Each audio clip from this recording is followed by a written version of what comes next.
Howdy folks, Johnny Green coming to you from my back patio. It's a nice day here in Oregon and I get to start recording videos outside from time to time again without freezing my McNuggets off. Today's just going to be a real quick short video. I'm going to make a larger video cleaning this Stundenglass that I purchased from my cousin recently, but I ran into a couple of items that I wanted to make just a real quick videos about to help folks that are maybe in a similar situation in case they're looking for it on the internet or whatever. The first was getting this globe off of this stand. As you can see on the inside of this stand, there's a threaded gasket. That's what this globe sits in, and you twist it. And much like, think of like two buckets when some water gets in between them, a couple of pots and pans or whatever, and they're just really hard to get apart because it creates kind of a vacuum of sorts. Something similar happens with this down here. If you try to, or at least my experience is, if you try to twist it when it's just sitting on the table like this, maybe you don't get the right amount of friction, if you will, and the globe turns along with this gasket and it just kind of spins endlessly, and then you get frustrated and you got to go smoke pot out of something else and come back and revisit it,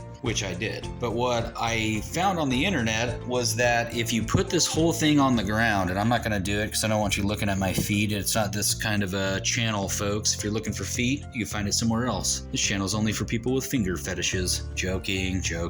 Although I'm sure some of y'all are lurking out there. To each their own. Anyhow, if you put this on the ground and put your feet on here and get a real good base, or I don't know, I guess if you wanted to have a friend hold it for you or something, but as long as this is secured down here, and then as you're twisting, pull up or push down, and I kind of alternated between the two. As you twist it, it gets just enough of a release from this gasket and comes off. I don't know if that information's helpful to you folks, but I know that I had a little bit of a time doing it, and then once I got it off, it felt really awesome. So if that's you, try that trick. Put this down on the ground, hold it down with your feet, and then put some upward pressure and then some downward pressure as you twist little by little, and eventually it comes undone. And of course, once it's undone, it just twists off super easy. So that's a little lived experience tip from me to you. Catch you on the next video, folks.